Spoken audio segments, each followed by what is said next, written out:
The following presentation was recorded live at CALLERLAB's 20th Annual Convention. This is tape number 20, Business 1. Okay, welcome everybody. It's nice to see you at our session, and we've got a nice big number here.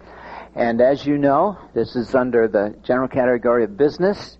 I'm Stan Burdick, and to my left here is Bill Peterson and Ruth Murray. We're going to say a little bit more about them as we go along.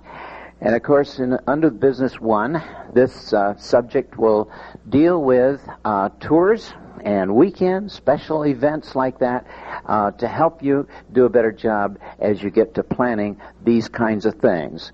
For my part, we'll go a little further than just plain tours. We'll talk about international tours and all the rest. And we're going to go in the order of Bill being first, then Ruth, and I'll finish up at the end. We want you to hold your questions unless the speaker here asks specifically at one point for questions. We'll ask you to hold the questions till the end.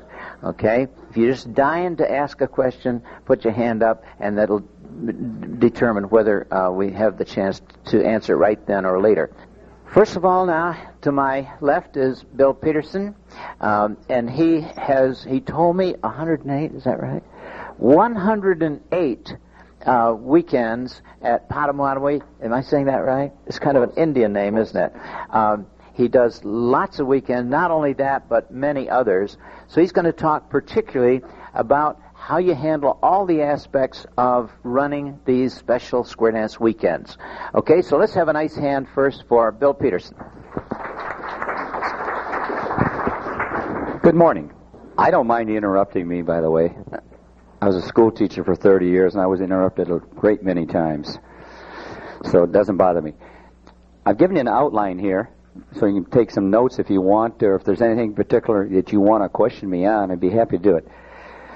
First of all, how to determine a date for a weekend. First of all, you have to determine if there's a need for a weekend. Not so much you as a leader having a need, but in your area, are there any competing events, or do other people have weekends as such? If you find that you'd like to try the weekend idea, it's an extremely enjoyable time, can be a very profitable thing, and we can discuss things like that, unless we get involved with specifics. And if you have someone in mind, how to set up a weekend. Many years ago when I started doing weekends, I worked with a gentleman by the name of Max Forsythe, who I don't know if any of you know, but Max at one time was one of the top 5 callers in the country. When we used to start weekends, we did what we just called weekends. They didn't have levels or anything. We just called them dance weekends. We sold them out all the time. Now you've got advanced weekends, you've got round dance weekends, you've got clogging weekends, you've got different levels of weekends within a certain activity, square dancing, round dancing in them. So we have many, many competing events, many, many factors now that are involved with affecting the outcome of these things. Obtaining a site for a weekend and a date is an extremely difficult thing. The number of sites and facilities that are available for weekends have been slowly evaporating. It's more and more difficult now for several reasons to try to obtain a site.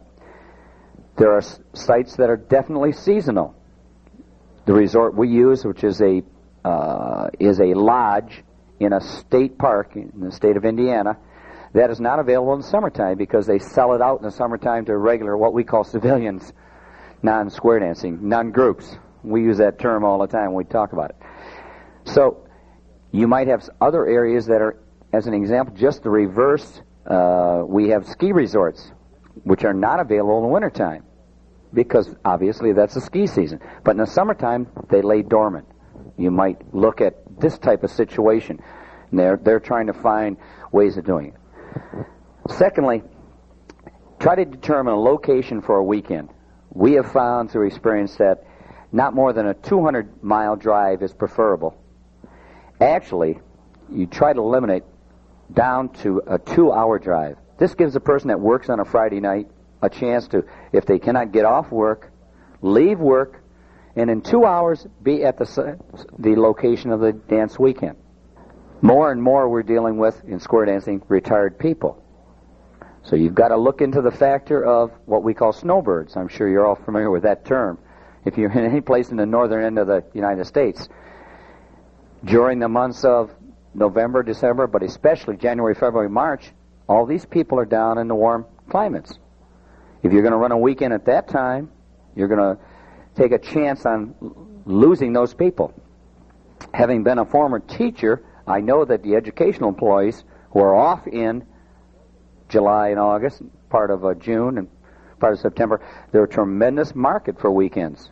So if you can run something in the way of trips, and I'm sure Stan will bring this up here, and you can do it in the summertime, you can get these type of employees. And also these type of employees, a lot of them have not only first incomes but second incomes. They're very good prospects for weekends, for trips and things like this. Looking at the facility, one of the biggest problems you're going to have nowadays is finding a facility with a dance area. That never used to be the case. What's happened is these facilities are now carpeting over dance areas. I'm sure you all know this, and you look at your local Holiday Inn. Like last night, you saw them bring in a portable floor, which would hold approximately 1/4 of the number of people that were on the floor for the thing. This happens all over the country now. They're going into this. They feel, I think, two things. Number one, that there's less maintenance involved in carpeting than there is in a wood floor or anything like that. And sure, they'll bring in this little portable floor for you. But if you're going to run weekends, it takes almost as much work to run a weekend with 6 sets as it does to run one with 12 sets. And when you go to the bank, there's a lot of difference between 6 and 12 sets. So you have to look at these factors as such. There have been weekends done on carpeting. And what you have to do basically is get a can of silicone, spray can of silicone. And you just have the people turn around and you put a little drop of it, not more than a drop of it, on your shoes. And as long as you've got leather shoes, you can dance on carpeting. It's not the greatest. But if the facility is the only one available, or the only time it's available is when you need it, it might be what you might have to look into. Dancers can get used to it. As long as it's a commercial-grade carpeting with a very close nap, you can square and round dance on it. It's not the best, admittedly. But I know of one weekend down in Cincinnati where they run, believe it or not, 50 sets on carpeting. Where are you going to find a hall in a hotel that holds 50 sets? Very, very few of them. Okay, moving on. Another thing determining the location, and I'm just going to touch briefly on this because Ruth's going to give you a very elaborate report. One of the biggest problems you have with weekends, trips, anything, is food. Let's face it, it's harder to please people nowadays, especially with food. People are very diet conscious, things like this. Food is also one of your biggest expenses. Where we have our weekends as an example, we do 4 weekends a year there. Breakfast would run you approximately between $5 and $6. But you have to add on 20%. 15% gratuity, 5% sales tax. $5 meal is already $6. 20% of $5 is $1. These are factors you have to get involved in. Trying to satisfy people, the only place you can actually satisfy people on food is on a cruise. And it ends. If you can't be satisfied with the food on the cruise, then you shouldn't be in this business. Because you get 6 meals a day on a cruise, as you know. If you don't like something on a cruise, tell the waiter, bring me something else, and they'll bring it to you. But you can't do that. You've got to try to satisfy the majority of the people. We've gone to buffets. We found it's the easiest way around. It's easy because of several things. First of all, from the standpoint of the management of the facility, they don't have to provide waiters or waitresses. They don't have to wait while you order something. There's a wide variety of things. And people are so diet conscious nowadays that they want a particular food, fruit maybe, or just a light meal. And let's face it, you do not need a lot of food intake in our particular age. We have gone to eliminating lunch in our program. So now we just provide them with Saturday morning breakfast. We take lunch off, we provide them with Sunday dinner, and we provide them with, Saturday night dinner and Sunday breakfast. What happens is 2 things. Some of the people will bring things with them. They're not supposed to, but they bring them in, and they'll have sandwiches or something like that. Or if you have locally available restaurants, they can go out. So you have to give them enough time scheduling, and I'll get involved in that a little bit later. These are some other factors. Booking facilities, you'll find that all facilities are not equal in many respects. You probably got this is the nicest room I've ever had at a weekend. I don't know if you have one that's 48 feet long. I'm not accustomed to hotel rooms that are 48 feet long, like we have here. That's unbelievable, really. Facility we have, where we run all our weekends, has a great dance floor to hold 25 squares. But it has 5 different types of rooms. We have motel rooms, which is a facility just outside the main building. We have cabin rooms, which are about a block and a half away. We have an upstairs inn room, which is small. It's an old-style inn that they converted. Originally, when we started doing dances there, believe it or not, had no bathrooms. The bathrooms were at the end of the halls. And they converted this. So they took a small building with a gabled roof and converted it, made the rooms even smaller by putting a bathroom in every room. And then we have a new section. What happens is this. The rooms down in the new section are beautiful rooms. We have 20 of them. Guess who wants those rooms? Everybody. Guess who doesn't want to walk 2 blocks away? Nobody. So you got to be careful on the type of rooms. If you are fortunate that you can go like to a Holiday Inn where every room is exactly the same, you still can get problems. Someone says, I want the room that's close to the restaurant. If it starts raining, then I run real quickly in the restaurant and I'm into the main hall. You get these types of problems all the time. What we've done to equalize factors is we charge more for the better rooms. This eliminates part of your problems. Secondly, we do everything on a first-come, first-served basis. Squatters' rights. If you have the room this year and you want to sign up for next year, you get that room next year. Some people, in fact, we have one group that uses the same facility we use. They sell on strictly a first-come, first-served basis. So if you sign up, once you get that room, everybody's charged the same amount of money, whether you have this room over here or the room two blocks away. All right. Probably the biggest factor in the success of your weekend is going to be your staff. You are all professional callers and cuers, and you know how important they are. I made some comments down here, and I've done weekends now for 30 years. I started when I was 4 years old. That's true. Thank you, Art. I needed that. I've worked with a lot of callers, from the best callers in the business down to your local caller, who probably is as good as the best caller in the business. And there are certain factors I think you should consider. First of all, your staff has to work as a team. If one person wants to work completely aside from everybody else, he wants to do his thing, he's not part of the team. Remember, you are getting together with these people Friday night, Saturday morning, Saturday afternoon, Saturday night, Sunday morning.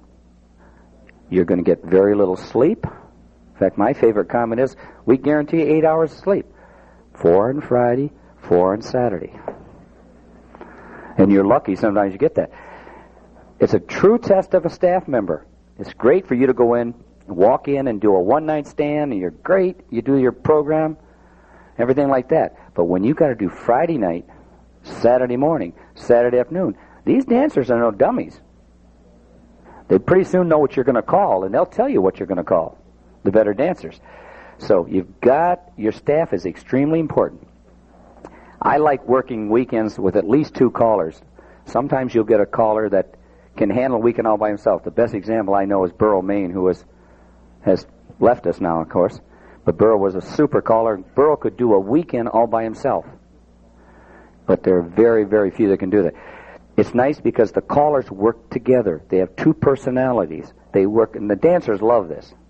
I can't emphasize enough how important a round dance leader is. I do rounds, and I strictly do phase 2 and phase 3 rounds.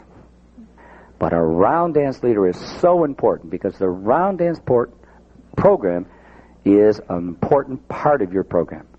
We do 2 and 2, 2 rounds, 2 squares, the entire party dances. A good round dance leader is important for a lot of reasons. Number one, they draw people. We have round dance leaders who draw us 25 couples to a weekend. We have callers who come in with 5 and 6 couples. Round dance leaders are very, very important. And you have to have the confidence in your round dance leader to say, I trust you, I trust your judgment. These are the preliminary that you are going to work under, but I want you to do the best job you can within that thing to work with a group of people you have. You cannot do phase 5 rounds if you don't have phase 5 round dancers. I cannot call C1 squares unless I have C1 dancers. You've got to use judgment. And most of the round dance leaders are like that. And they are really good. I can't emphasize how important that is. When you determine your staff, number one, you have to determine that the person you choose for your staff can call or cue the level of dance that you are advertising. If you're advertising a plus level weekend, and by the way, we advertise the levels of our weekends. We have a plus level weekend, we have an A2 level weekend. If it says plus level, then that caller has to be able to call and workshop that level. I don't care how good he is as a C1 caller, he's of no value to us if he can't call a good plus level dance. And remember, you're calling Friday night, Saturday morning, Saturday afternoon. You've got to have material for those things. It's not like doing one dance and walking out of there like the hero like we all are after one dance. Secondly, and this is sometimes some of the most ticklish situations you get into, you have to have contracts with your staff people. Now, I'm sure you've worked with people where you don't have contracts. It's always better to have it in black and white. Then there's no misunderstanding. You know, sometimes you set up weekends a year in advance. You say, hey, John, come on and call. I'll guarantee you this. I'll do this and this. And all of a sudden comes the weekend, you have no contract, and you said, hey, what did we talk about? Friends can dissipate very, very quickly if you haven't got it in writing. Get it in writing. Make up a contract. CALLERLAB has a standard contract. Fill out that contract, send that caller, queuer, 2 contracts. You save one. Anything you ever send out in the mail, save a copy yourself. For 2 reasons. It might get lost in the mail. Secondly, you want something that you have whether they return it or not. So you send them 2 copies, you say, please sign 1 copy and return it to me, keep the other for your records. Then you've got something. A year from now, you have the weekend, things are bad. You don't have the big crowd you thought you had. All of a sudden, this caller comes up and you said, hey, this is what you guaranteed me. And you go by your things, because for the most part, you do very, very well on almost all your weekends, but occasionally you have a dud, let's face it. So always have a contract. I can cite, for example, I've worked with a couple of men named Frank and Phil Leonard from Toledo, around this couple of super, and we were good friends and we sort of grew up together. We worked for 20 years without a contract. But that's an exception to the rule. Exception to the rule. First of all, does anyone have any questions on anything I've covered right now? I've tried to go through it. Yes, Art? Why, when you're mentioning your weekends, do you include that half day on Sunday? The reason I'm asking is because of cost of halls, we started to eliminate half days on Sunday. Some weekends do. Depends on the resort you work at. Some resorts you work at, they'll say, we'll let you use the hall if you take a meal. Well, some weekends, and Art's apparently doing one now, they don't do breakfast on Sunday morning. Saturday night dance is the final session of the weekend. You're all done. We like to have that last session. It's an hour and a half session. We run it from 9:30 to 11. Gives the people one last chance to get together. It's an informal session, and it also gives them, we do 5 dance sessions. All right, what are you charging? $6, $7 for a dance nowadays? That's $30, $35 of a dance package, see, if you wanted to do it that way. But that's the reason why we do it. We have no problem with our facility, with them saying you can't use it on Sunday, see. But there are some locations that will say the only way you can have a dance session that day is if you take a meal. And they get you that way. Yes? That's a good question, and more an important question. Number one, if you'll notice on your BMI ASCAP, it says if you call something a festival, you immediately go into a different category. See.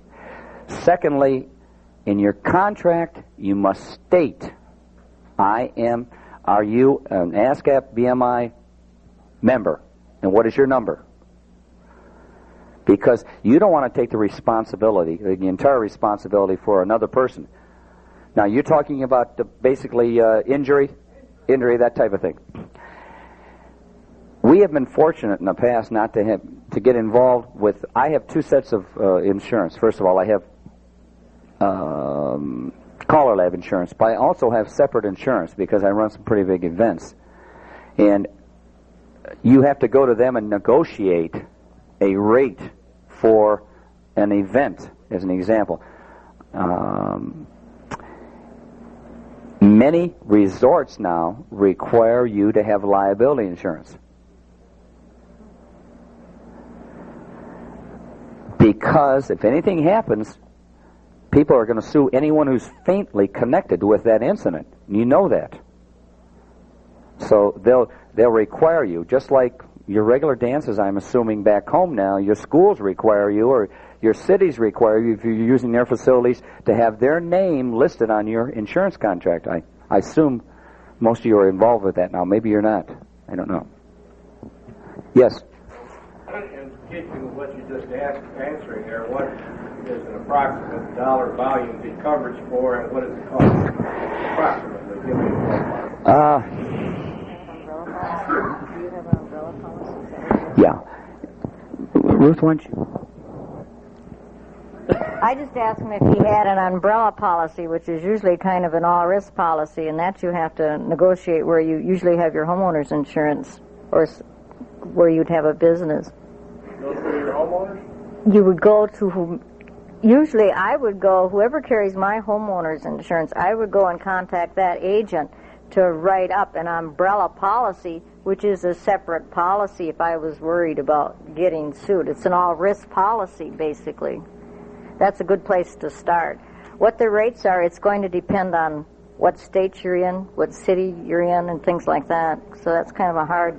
That's a one-time premium for that event? Usually, you usually pay a yearly fee on an umbrella policy, and it covers you for many, many different things. Depends on your state and what the umbrella policy will cover. You'll have to seek that out. Yeah, I want to move along if I can here. One thing I do is I send all staff members a notice 1 month. Well, first of all, I send them a notice every quarter, but I do 6 weekends a year. I send every quarter a little synopsis of how the weekend's going. I say, hey, the weekend we got X number of couples signed up. These are the new couples you signed up so far. What then you can do, if you are the one receiving the letter, is you can say, hey, John Jones is going and Mary Smith's going. So at the next dance, you get up and you say, hey, you know, we've got this weekend coming up in April. And you know who's going? John and Mary are going over here. Pretty soon people are saying, gee, that's interesting. So we send these notices out every quarter, and then we send them out a month before the weekend. And with that notice, I sent them a copy of the schedule. This is a schedule. This is your responsibility within this schedule. We have a dance Friday night. We are doing, the entire staff is involved. Saturday morning is a workshop. There's 45 minutes of rounds, an hour and 15 minutes of squares. This is your responsibility. You have one tip to workshop. Please bring something, I say old, new, borrowed, and blue, the old thing. So you bring something old you might want to workshop, something new, maybe a little gimmick call. Then you say, gee, Don, at Potawatomi, we learned this call. And different things like that. So the caller knows his responsibility. Another thing I particularly like to do, and I've been hired by other people, and this is as a result of the handling of that, is at least a month prior to your weekend, if you are planning on doing the weekend the following year, then you should contact the people you want to do that weekend. If you have someone working at your weekend and you have not said anything to them about next year, you don't want them to hear it at the weekend. It's nothing more embarrassing to have someone come up to you on Saturday and say, and I had this happen to me, by the way, Bill, we'll see you next year. And he said, well, I don't know if Stan's going to invite me back. You know, it's an embarrassing situation. We tell everybody a full month ahead of time. We try to run the callers at least 2 years in a row, sometimes longer if it's extremely successful. But always give them a year's notice. So when they walk into the weekend, someone doesn't come up and say, hey, I'll see you next year. And the caller say, well, gee, he's changing staff next year, which is fine. But if he doesn't know and he's up in the air, that's a problem. Programming. Direct your programming towards what you've advertised. If you advertise plus, stick to plus. Now, you might want to do a star tip, what they call a star tip or something like that, off of the regular schedule. In other words, there's times in the afternoon on Saturday. If you had 4 sets of people who want to do an A1 tip, you might say, well, right after the regular programming, I'll do an A1 tip for you. And you announce it. But stick to your scheduling. That's what you advertise, that's what you do. When people walk into our weekends, we hand them a schedule, a time schedule, saying, this is what we do at this time. Keep in mind, there are different time segments around the country. We happen to live on the cusp in Michigan where there's different time schedule in Indiana and Illinois, so we draw people from these things. When we send out notices to people, we say, remember, we're on Indiana time, so they have to remember that. Advertising. All flyers have to have complete information on the event and a phone number where questions can be answered.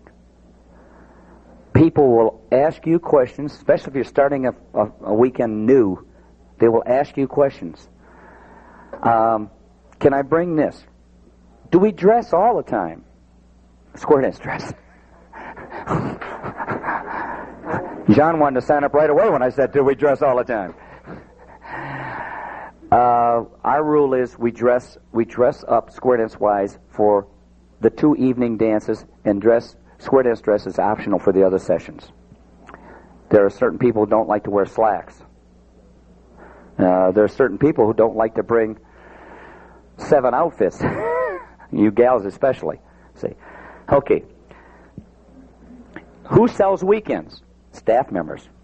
Make sure you feature their name prominently. I make separate sets of flyers for every staff member, and guess whose name is at the top? His name. Her name. They sell weekends. My name is at the bottom. I don't give a darn. Don't bother me at all. But as I said, we make a separate set. All you got to do is just flip the names over and put his name at the top. The first name they see in that list in the left-hand corner, gee, it's John Jones. I don't know why I got John Jones on my mind today. John's not going to like that. But I do that for the dancers. A map of the location.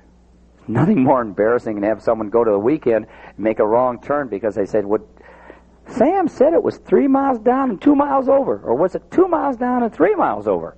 Have a map there.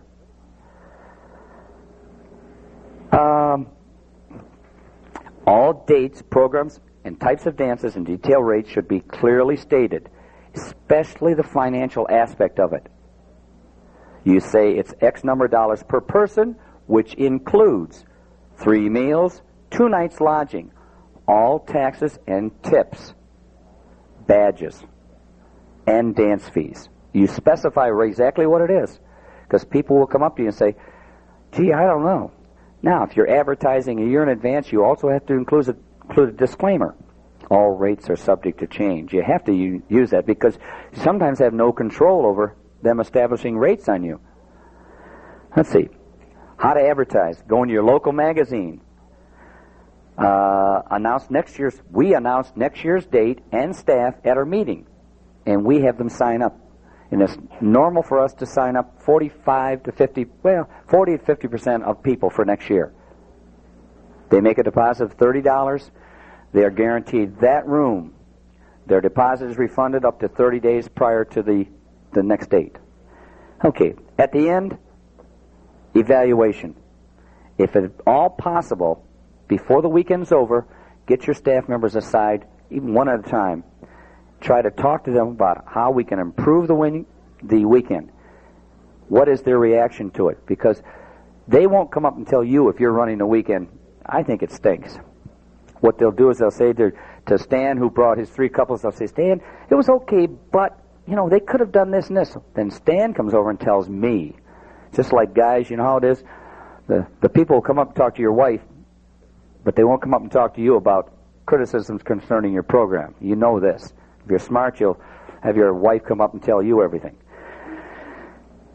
I didn't get involved in one aspect. We only do after parties on Saturday night. But after parties are a very, very important part of your weekend and the fun part. Any questions? I sort of went through it pretty quickly. Why don't we hold the questions because we really have to. Oh, okay. I'll take. We'll hold questions and give you time at the end because our time is running kind of close now. So next we're going to introduce Ruth Murray, and I see Jerry's back. Is Kathy here? Right here. Kathy, would you raise your hand? Kathy Peterson. I meant to introduce spouses. And then Ruth's husband, Jerry, is way in the back. Jerry, raise your hand. Okay. And so let's turn now to Ruth Murray, Rochester, Minnesota area. And she's going to discuss more in terms of the facilities and some of the ins and outs of working with the staff and so forth of the hotel or whatever at those weekends. So, Ruth, here's the mic. You're on. Want to switch with me? Yeah, we got it. I just wanted to add one thing to Bill. When Jerry and I have done these weekends, we've always had what we called a gopher couple. This person was our MC, so Jerry didn't have to worry about MCing. He also helped me set up all the after parties. If I needed the heat turned up or down, that was his job. I don't know what I'd ever done without him when I had a big crowd. And usually we gave him the weekend. And he worked, believe me, he worked. And it really helped everything flow real good. So if you have a big crowd and can afford it, it's nice to have that couple on hand. If I needed something from a store or something, he went out and got it. Copies made, he went out and got it. So that's an idea, too, which you might want to give some thought to. Mine's basically going to be with food and the people in charge. This can be a problem because you're doing it a year ahead of time or 2 years ahead of time. Then you come down to the hotel to get ready, and those people you worked with are no longer there. So you better have everything in writing. It's very, very important. Know the catering person. Now, if you're doing it at night, the gal you use during the day isn't going to be the same person at night. So I always tell the gal during the day, I want to know who's got it at night. If there's a problem, I'm right there. I'm not afraid to go into anybody's kitchen and complain because the orange juice wasn't on the table when they were ready to have breakfast. If they would bring it in later, I didn't pay for it. I'm paying for service, I just don't pay for it, and I get away with it. Make sure that they know your head counts. Now, usually they'll always figure 10% over. Let's say we were going to have 100 people scheduled. I would tell them I'm going to have 90 because you're going to have to pay for all those no-shows also. And it's a way to save some money. It really is.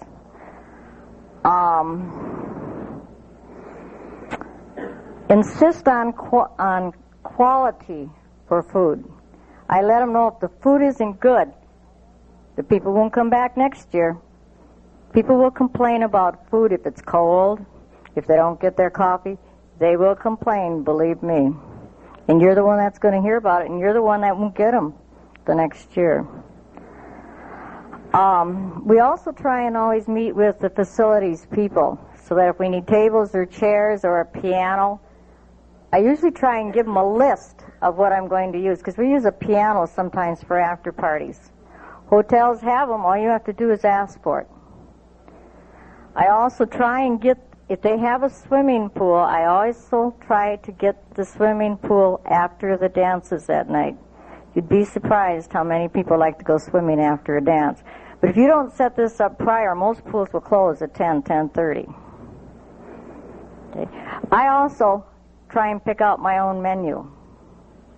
You can save a lot of money by picking out your own menu. If you take everything they want to give you, they'll want to sell you milk for everybody, coffee for everybody, iced tea for everybody, and you're going to pay for it.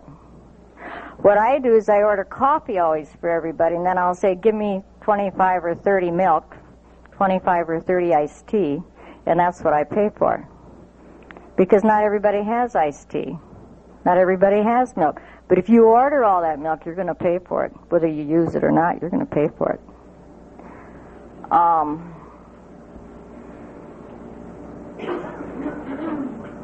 Let's see, what else did I get? Make sure you get there early.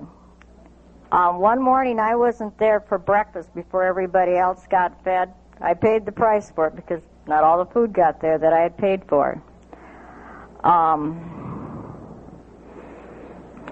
This is another thing we do. Jerry just did a weekend with somebody in Wisconsin, and we found out later they didn't make much money on the weekend, that the guy didn't get any complimentary rooms. Don't go into any hotel without getting complimentary rooms. You can get them. All you have to do is ask for them. And just let them know, hey, so-and-so down the block will give me the complimentary rooms, and you usually can get them. You don't have to pay for complimentary rooms. We usually try and get at least 4 of them if we can for the staff. Plus, I try to get one for that gopher couple that I've got. What else have I got here? I also let them know about cancellation very clearly. We try and send out a letter like Bill does about a month before they're due and remind them if they're going to cancel, the deadline on it. Because you can't have somebody canceling unless it's an emergency at the last minute, because you're going to lose the money. They've got to let you know, because you've also got to use the head count.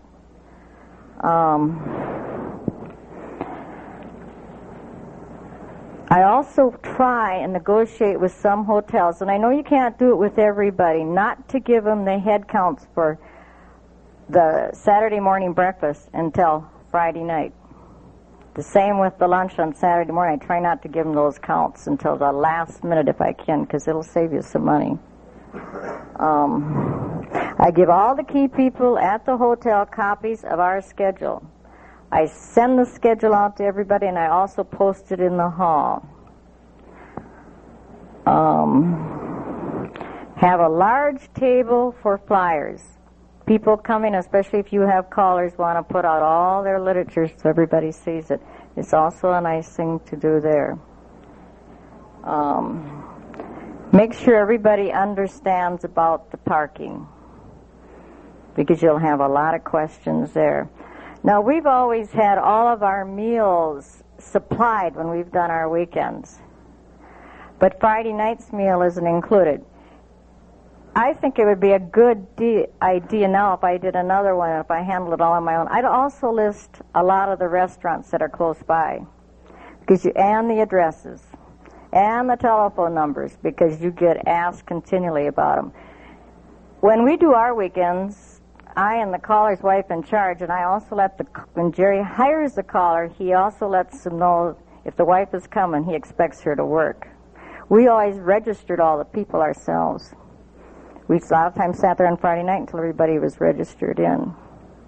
So we'd have people asking us those questions all the time. But it's kind of nice if you don't supply the meals to give them a list of the close restaurants nearby. It'll save a lot of questions. Don't you agree, Bill? So, did I miss anything? What haven't we covered? I couldn't read your writing. Back to the round dance. When he was talking about round dancing, I haven't got anything against round dancing because we love to round dance. But if we hire in a round dance leader, and some of them will do it to you, believe me, they will. And if they've got 50 couples out on the floor doing rounds for those first 2 rounds, and all at once, here comes phrase 5, and they've got 5 couples out there, those people that came to round dance start to complain. Believe me. I don't hesitate a minute to remind the round dance leaders, hey, this is where it is. We want the majority of the people on the dance floor. I'm paying that salary. So I don't hesitate a minute to let them know that, if you don't lower your level, you may not be back next year. Or callers, too. We've never had the problem. I can't fire my husband. And you'd be surprised how quickly they'll get back. I have a problem with that at regular dances, too, but that's another thing. When you have a floor full of round dancers, and then all at once you got phrase 5, and there's 3 couples out there, but that's another point. Right? But I call all the shots. I go into the kitchen. If I tell them I want my table set up, I like to serve people just as fast as I can, because nobody likes to stand in line. I want the table set up so you can go down 2 sides of the table. They'll have this nice skirted table against the wall. I move it. The caller's wife and I, we move it. Oh, you can't do that. It's not skirted in back. I don't care. I want my people served quickly. Because I don't like to stand in line. Then I get away with it. You'd be surprised what you can't get away with. I try to give just as good a service as I can. It's very important, believe me. Because you're always competing with somebody else. So I don't know if I've got anything else to say. Okay. Any questions? Let's hold the questions. Okay. The reason to hold the questions is this.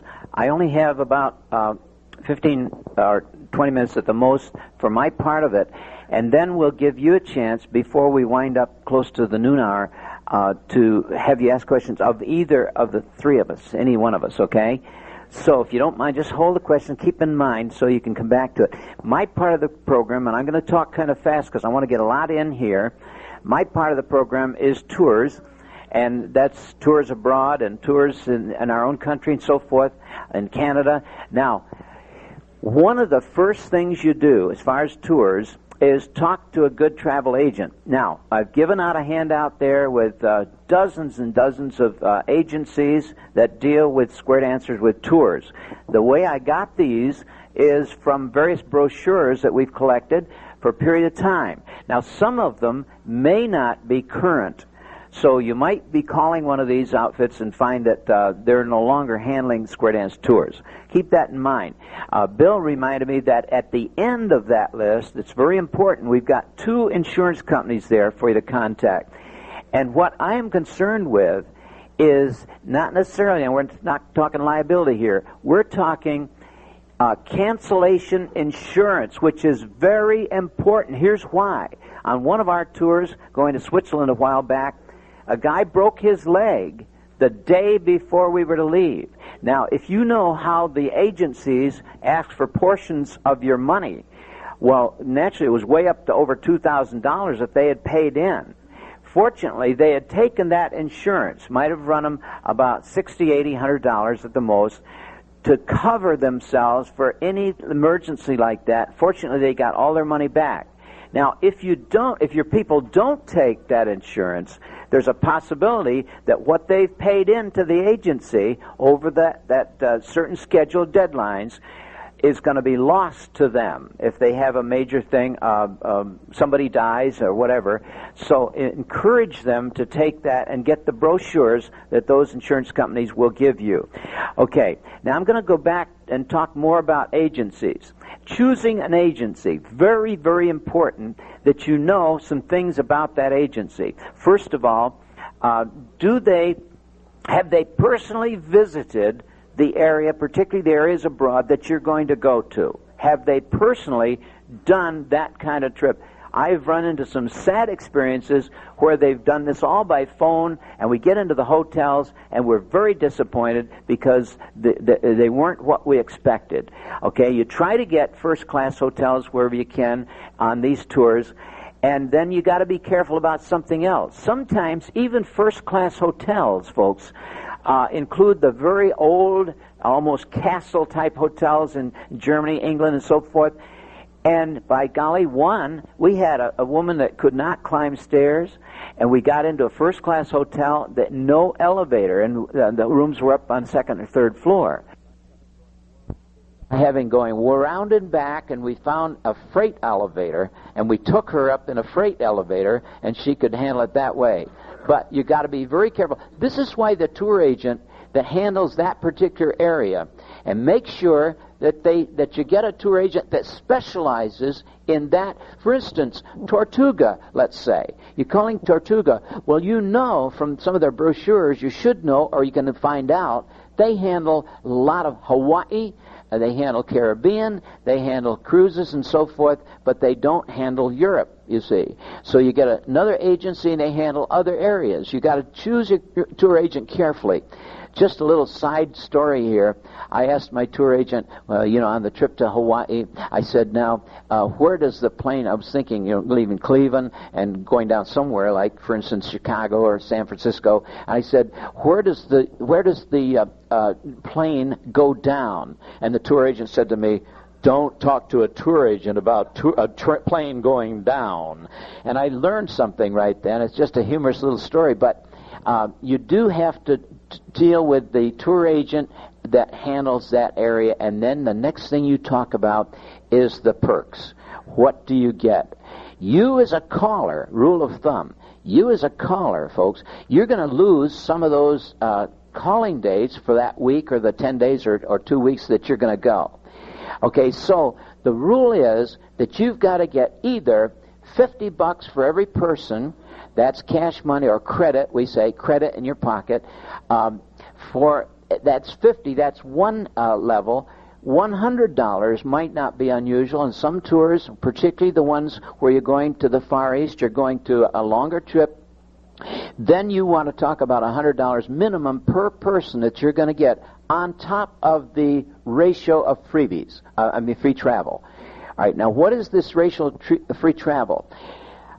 Generally, it's 1 to 10 or 1 to 15 on all your trips, okay? Now, what we're talking about here is that you get one cabin if it's a cruise, or you get one person goes free, that's your leaders, go free if you get 10 people, okay?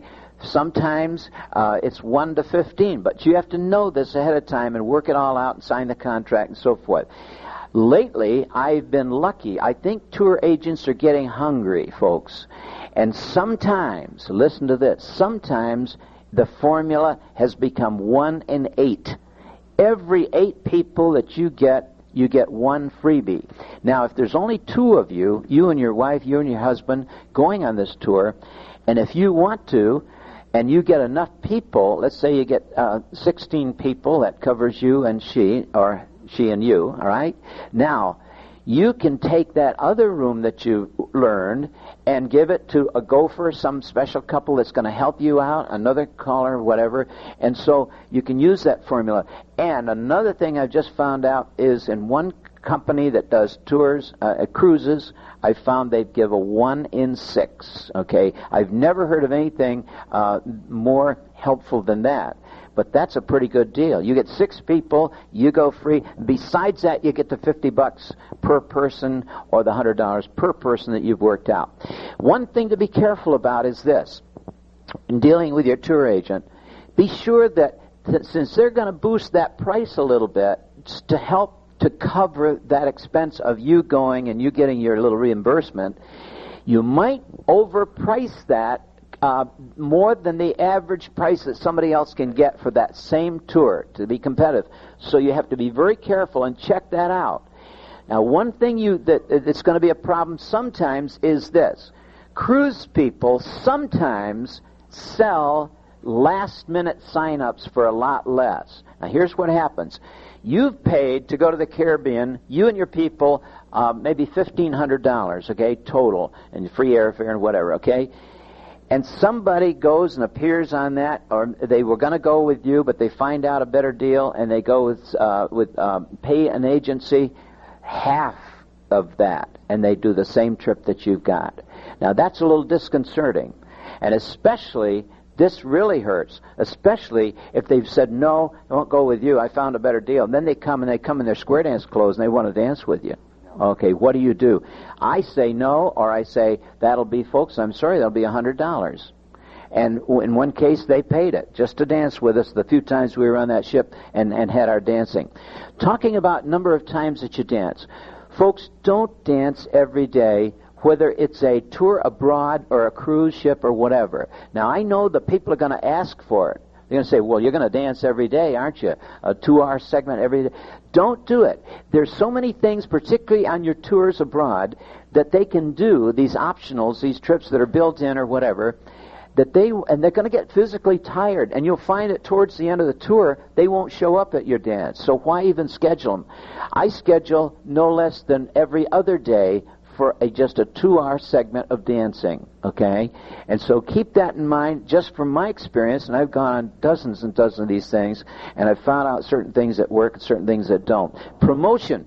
You need 1 full year to promote your tour. 1 full year. Don't go to an agency and work out a deal where it's 6 months away from now. You haven't got time to properly do that. Get an ad in American, John, you appreciate this, American Square Dance, get an ad in there as close as you can to a year ahead. All right, and then the color brochures. Folks, there's nothing so impressive as a color brochure. The agency provides this. That's one of the perks you got to work out with your agency. By the way, don't go to your local agency at all. They don't understand our business. They don't understand our system. I asked a local agency just the other night who knows square dancers. I said, okay, you got the formula of 1 to 10 or 1 to 15. All right, how much do you offer that caller per person that signed up? Oh, well, we don't do that. Quite often, the local agency is not used to that thing of paying the caller an extra amount per person. So, you go to, if you can, go to an agency that deals with square dance, understanding the whole square dance picture and the callers and how they need to get compensation on these trips. So that's the kind of people you deal with. All right, I'm jumping here quickly. Accommodations, you look for first-class hotels. You look for a continental breakfast, and, now this is not on cruises, of course, Bill mentioned that, but on your tours abroad, wherever, continental breakfast and dinner at night included. Lunch not included. They get their own lunch, some want a bowl of soup or whatever, salad, so you don't include that. But that should be built into your package. I firmly believe this, and your people will be very happy if you can do that. Talking about food in other countries, have a talk with your people. First of all, in the promotion angle, you always meet with the people that sign up early, a month or two ahead before you go, and talk over some things, don't you? Maybe a cocktail party. If it's definitely on a cruise, you'll certainly the first night, second night, you'll have a cocktail party and get acquainted. Here's a beautiful thing you do at the cocktail party, just for fun. Bill mentioned after parties. Let me tell you what it works beautifully for us. You want to get people acquainted. Even you know a lot of the people, but you don't know all of them. And this is a fun thing.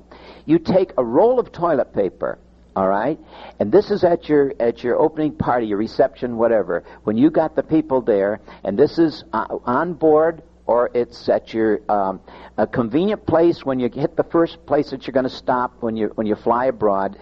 You have a party. And you give each one a segment of toilet paper. Okay, already we're having fun. Okay, they don't unused. Yes, Bill, unused. Rip off a section, give it to each one, and then you say, "Now wait a minute, folks. Some of you are going to need more than that." They say, What's going on? More than that, you're going to need several sections. So pretend, folks, that we're off camping somewhere, and we want you to take as many of these segments of toilet paper that you're going to need to last you for 2 days on a camping trip. Wow, some of them pull off about 15, 20 little squares of toilet paper. That's to their detriment. They don't know this. The next thing you do is this. This is where the fun starts. Okay, now you got 1, you got 3, you got 24 pieces. All right. Now for each one of those squares, tell something about yourself. Wow. And this is where the fun starts. That guy that took just one little segment, all he has to say is, well, my name is so-and-so and I'm from so-and-so. The guy that took 24 pieces has got to think, well, let's see, I got so many grandchildren, I got this, I got that, I'd like to be a caller and blah, blah, blah, and tries to think of all the things. And then it becomes fun. And that's a thing you definitely should do at that party where you're going to get acquainted with the people. They get acquainted with each other, you get acquainted with them, and you have a whole lot of fun at the same time. That's just one thing you do at that party. I wanted you to know that. All right. Now, no smoking on the buses is a firm rule. If you got buses and you're going from here to there, you do not allow any smoking. If it's necessary, you plan every hour or 2 hours, you'll have a stop, and those smokers can get off and smoke. That's very, very important, folks. Okay? Easy first day. Too many tours, then your agency doesn't understand this, I don't think. They should, but they don't. Don't plan a lot of trips and things on the first day they land, especially going to England, Europe, whatever, because they're tired. You've got to go have an easy day first. Get them acquainted with the area, get them over that jet lag and so forth, okay? So don't let that agent plan. And the same thing with the nights that you're going to square dance over there. Don't let the agent plan a lot during that day. Maybe one trip during that day is enough, and some resting time before the dance. Because, believe me, they've killed themselves, and they don't appreciate the dance as much, and it should not be scheduled that way. So be careful about this planning. Wow, there's so many things I got to miss here, but we have to hurry along. Okay, now, I'd like to mention this, that there's one boss. That's you. The guy that's planning this thing is the leader all the way through. And in your little talk with the people in that reception, that first party, that cocktail party, whatever it is, you have to make this very clear and say, in my case, I will say, Kathy and I are fully in charge of everything. If you have any problems, don't go to anyone like the local leaders here. Don't go to anyone like the tour cruise director, whatever. Come to me first. Why? Because there have been a lot of sad situations happen that could be avoided by you, because you're the one that goes to the correct person to deal with the problem. Whether it's lost luggage or whatever it is, have them acquaint you with the problem right away. When we went to China a while back, our agent gave us some good advice. He said, know a little bit about the culture of that country. Chinese people have this strong feeling that no one should lose face, particularly the leader cannot lose face. Now, you know what lose face means? All right? It means that nobody, if they lose luggage or anything, they don't go to that local leader. In China, it's local leader or national leader. They don't go to that leader that's on your tour the whole time and complain, okay? They go to you first. And you don't go to that leader and complain to cause him to lose face. Here's the way you handle it in a positive way. You go to that national leader, that local leader, whoever you're dealing with on that trip, and you say, Joe, we have a little problem here, and I wonder if you could help us with this problem. And my people would be just most grateful if you could help. One of them has lost a bag, and I wonder if you could help with. And by golly, that guy or gal will run to help you. This is China, the way they think. Will just bend over backwards to help you with the problem. Here's what's wrong. If the person on your tour goes to that leader and without talking to you and says, I've got a problem, damn, somebody lost my luggage and I'm in trouble and doggone, they will think about walking away from you, from that person. They will not take care of it like they would normally if you handle it the other way, okay? And that's you may say, well, that's rather unusual, but on the other hand, I think a caller, a leader of a tour, needs to be what we call a benevolent dictator. Do you like that term, benevolent dictator? That leader, the caller, wife, whatever, is the leader and should be handling all difficult situations at all times, rather than that person on the tour going to anybody else first to discuss the problem. Now, as far as food, advise your people in this party that you're going to have about being very receptive to the local food that they're going to serve you. One of the terrible things that we've had happen in trips, particularly to Germany or somewhere, has been that the people there get to feeling like here's another ugly American. It's the image. Like they'll say, my gosh, look at this food. Man, what in the world is this? We never had this. For goodness sakes, urge your people that the food is going to be a little different sometimes. Eat it and shut up. No, don't say that. Just say, try everything. You might be surprised. You might like it, okay? So do that. And, I just wish I could go on, but I think I've got to stop here. Oh, just one story.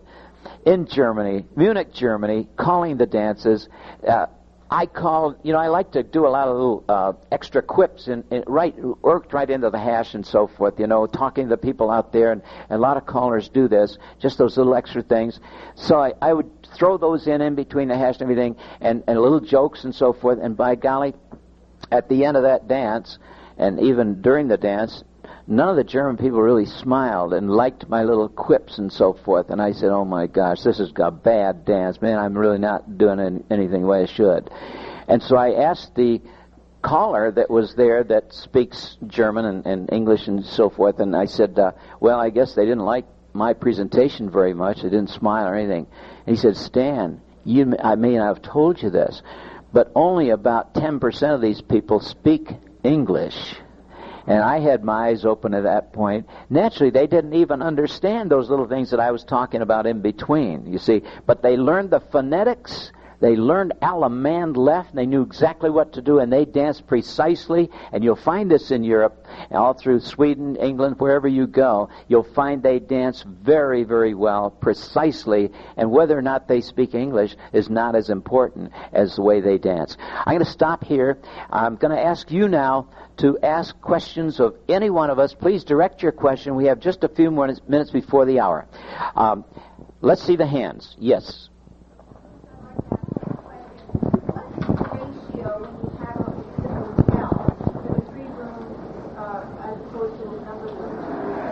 Usually about 15, I think, 12 to 15, but that can be negotiable if or not, like he says his are usually 20 rooms.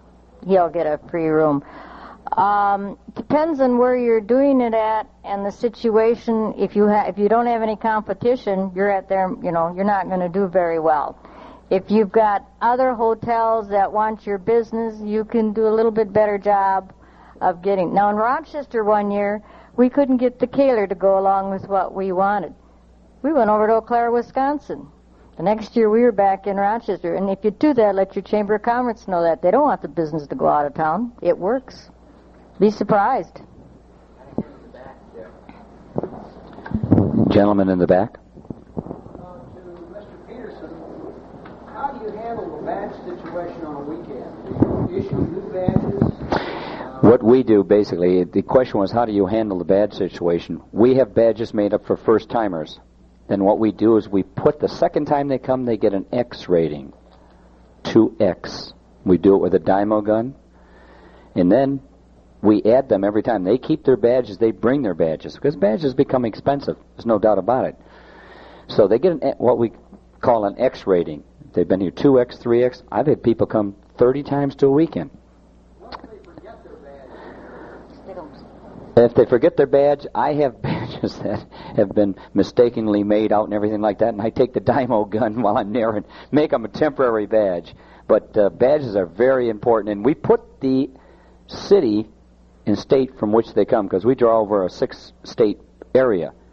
And someone will come and say, gee, you're from Texas, or you're from Oklahoma, or something like that, and it creates a lot of interest.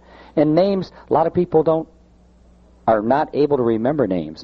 I happen to have a very good memory, and I get up at the weekend and I probably can name 80% of the people. And the people love that. And I'll say, gee, he's been here 20 times. Don't think that doesn't make him feel good. Hope that answers your question. Any other? Next question? Anybody? Yes, you had one. Stan, on the cruises, can you expect to get all those perks that you said and get the group discount? Yeah. Again, you have to talk to your agency about this. I would say that for the most... Oh, I'm sorry, you didn't hear the question. He's asking about a group discount in addition to the other perks, okay? I, personally, we can talk to Bill here, but I would say this, that I'm satisfied if I can get 1 to 10 ratio, or 1 to 6, or 1 to 8. I'm satisfied, and then $50 per person that I get pocket money for the people that I sign up. Or sometimes I'm lucky to get a $100 bill for every person. I'm satisfied with that, and I don't ask anything more on group discounts. Remember, they're going to give you another perk, which is the 1,000 flyers or the 1,000 brochures that you're going to need. And so I can turn to Bill to see if he can get more than that, but that's all I get. What I'm really asking is a lot of the dancers look at those brochures and pick up any travel agency. And they expect to pay less. That's a good point. All right, let's talk about that. This is a competitive business, and you got to compare apples with apples. We put on a tour to England. They will see on the brochure what company's handling it. Trafalgar, someone else. They're going to look at Trafalgar's brochure, and they're going to compare prices. You've got to convince them, number one, you're providing them with a service, dancing, etc., etc. Secondly, some of these great prices you see on cruises are prices for the last couple months. When it gets down to the nitty-gritty, these cruise ships will give you 50% off. Well, you can't establish your price a year ago and then turn around and say, hey, I want to renegotiate the price. They won't do that. It'll have a little disclaimer saying prior commitments or prior people signing up cannot do this. But it's a competitive business. They're going to compare apples with apples. If you're going to add on, what Stan is saying is if the price of the tour is $2,000 a person, we're going to charge $2,100 a person. That extra $100 is going to come to us, as well as 1 per 15, 1 per 10 free. Then you got to get involved in negotiating air rates, because sometimes in cruise case, the cruise line negotiates air rates. When you're talking about some other land package, remember there's a land package and a flight package. These are sometimes negotiated separately. And what happens is the cruise line, in all essence, turns around and at 2 or 3 months prior to this, they negotiate a flight package with a company. Whoever comes up with the best rate, they're going to take. But this is what Stan is saying, I think. Another in the back, yes.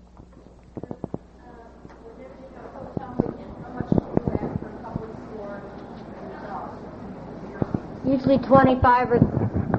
Repeat the question. The question was, she wanted to know what we added on for the adder.